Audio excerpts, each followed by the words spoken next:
Retour sur le dernier UFC à Londres. En plus, il n'y avait pas le décalage horaire, donc c'est carré, j'ai pu tout regarder. On va débriefer le fight de Keita, Axel Sola et Murphy Evloev. Donc on commence par le main event, Evloev Murphy. Il y a beaucoup de personnes qui disaient que c'était un vol. Comme quoi apparemment c'est Murphy qui devait gagner. Parce que Evloev il avait un point en moins, tu vois, au niveau du fait qu'il mettait des kicks dans les parties intimes.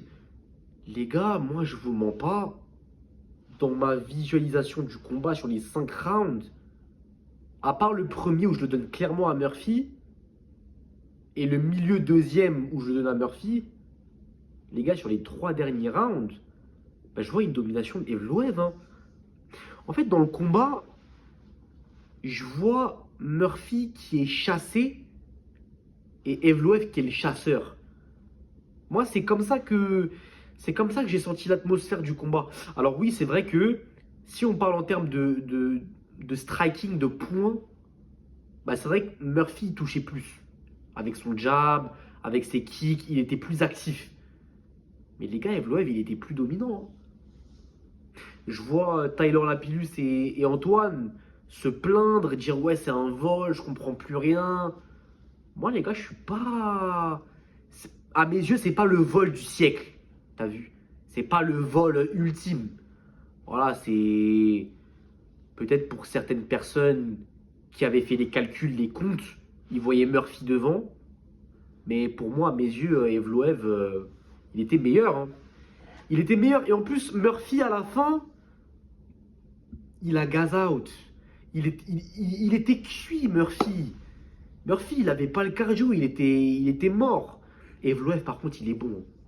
Non, Evloev, les gars, en fait, moi, ce qui me choque avec lui, c'est qu'à chaque fight, on découvre un nouvel aspect de sa personnalité.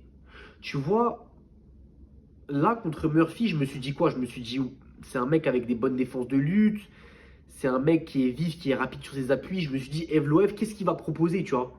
Là, il m'a montré un cardio. Et de la première à la 25e minute, le rythme, il n'a pas changé. Evloev, c'est un animal. Ah non, franchement, Evloev, il est vraiment bon, les gars. Evloev, c'est pas des blagues. Ah, franchement, le duel des deux invaincus, là, il a tenu toutes ses promesses. Mais pour moi, le plus gros fight de Evloev dans sa carrière, ça a été contre Sterling.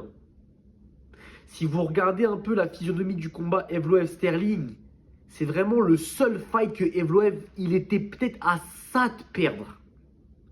Evloev-Sterling, c'était vraiment le fight où, sur les 30 dernières secondes, parce que c'était un fight en 3 rounds, sur les 30 dernières secondes,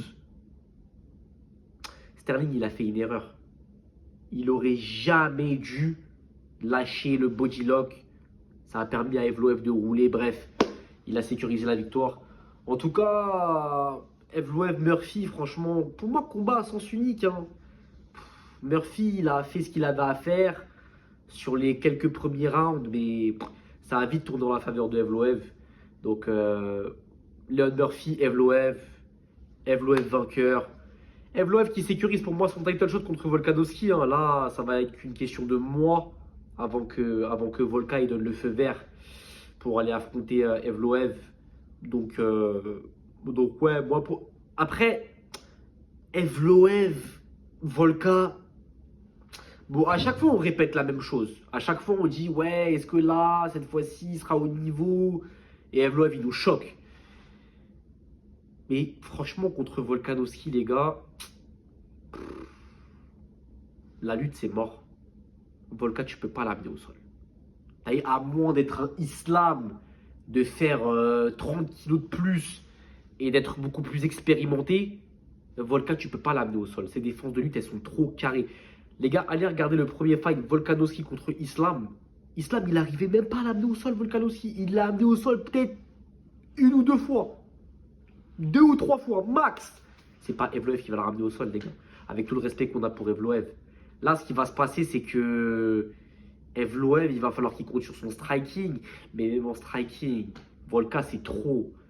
Il a outstriké Holloway, Volka, les gars. Ah, les gars, là, on parle d'un mec qui était numéro 1 pound for pound il y a encore quelques années en arrière.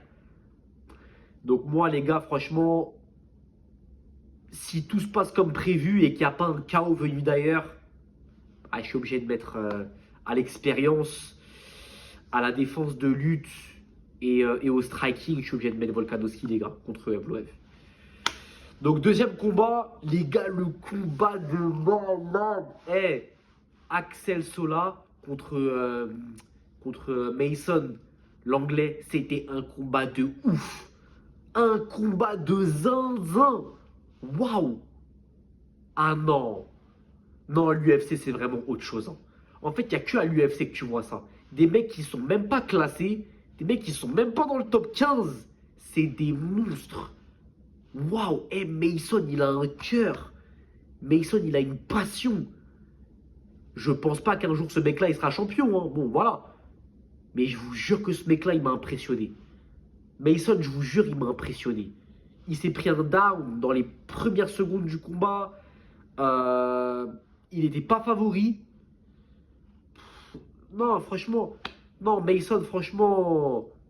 J'espère que ce mec-là, il ira loin. Je pense pas qu'il sera champion, hein. On n'est pas des naïfs, voilà. Mais je vous jure que ce mec-là, de ce que j'ai vu avec mes yeux, il a un cœur, il a une passion, il lâche rien. Non, franchement, Mason, respect. Par rapport à Axel Sola, les gars, comme je vous l'ai dit, hein, l'UFC, c'est le sommet de la pyramide. Tu peux faire tes petites bêtises, tes petites défenses de titre, tes ceintures à l'ARES, tu peux, il n'y a pas de souci. Mais l'UFC, c'est encore un autre step, les gars. Et en fait, Axel Sola, c'est juste l'exemple parfait d'un combattant qui est victime du niveau de l'UFC.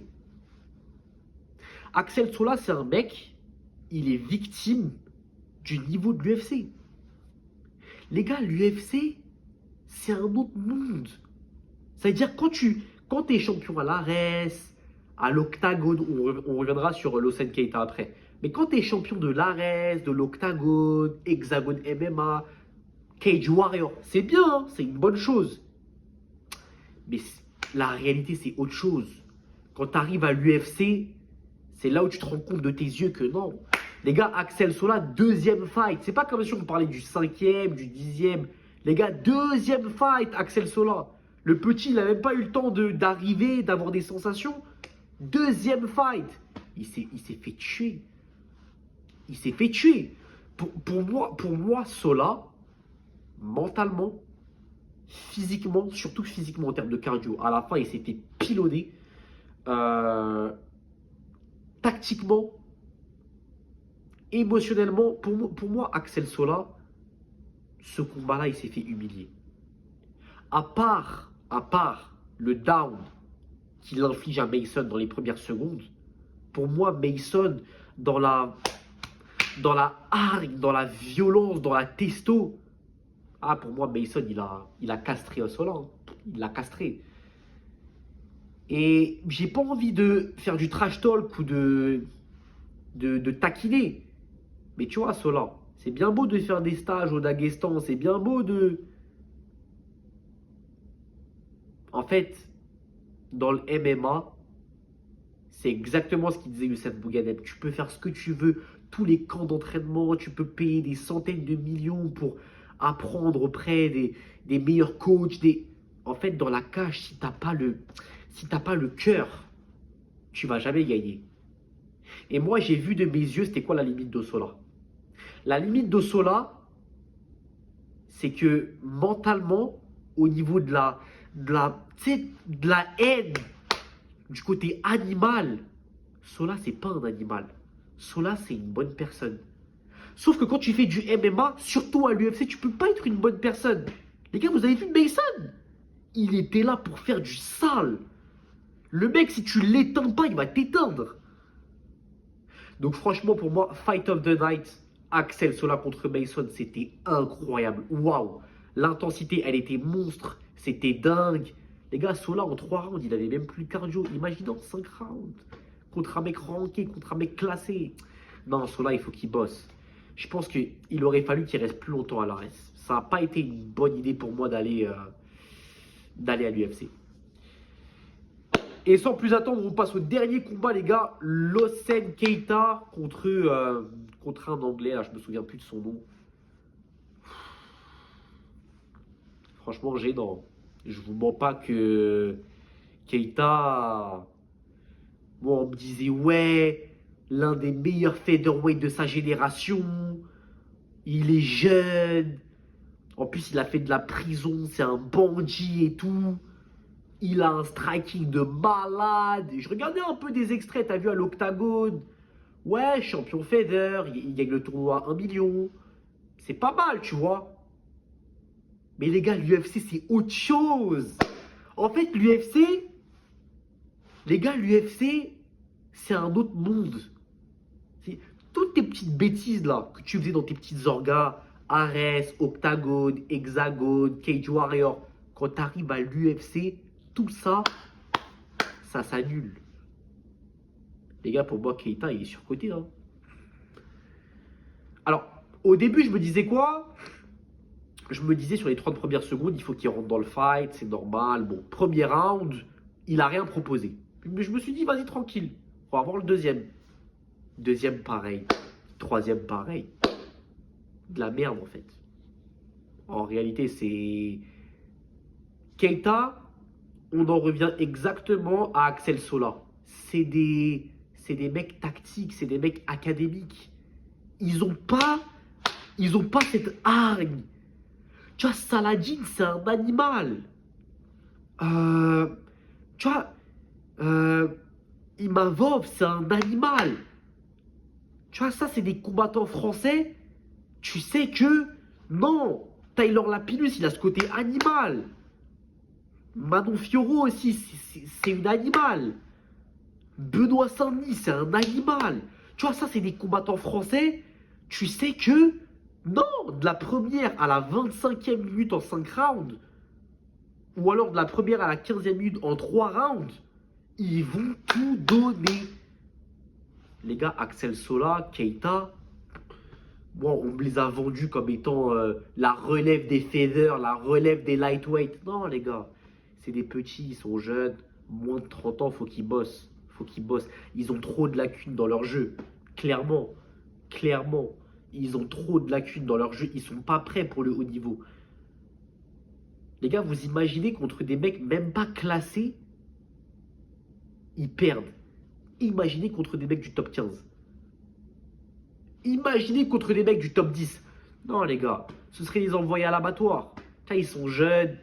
Laissons-les se renforcer, laissons-les se perfectionner. Alors, il y a beaucoup de personnes qui vont dire, ouais, mais t'es là, tu trash talk, tu dénigres. Je dénigre pas. Ce que je suis en train de dire, c'est que ils sont jeunes. Faut pas les envoyer dans la gueule du loup. Là, ils sont en train de se faire leurs armes. Laissons-les se développer. Voilà. UFC Londres. J'espère que ça vous a plu. C'était une bonne carte. Axel Sola contre Mason, Fight of the Night, rien à dire. Sinon, tous les autres fights, bon, c'était pas non plus un truc de ouf. Après, il y avait MVP, tout ça, mais bon, bref. Ça, c'est du combat un peu ennuyant. Et voilà. J'espère que ça vous aura plu. Prenez soin de vous, les gars. On est ensemble.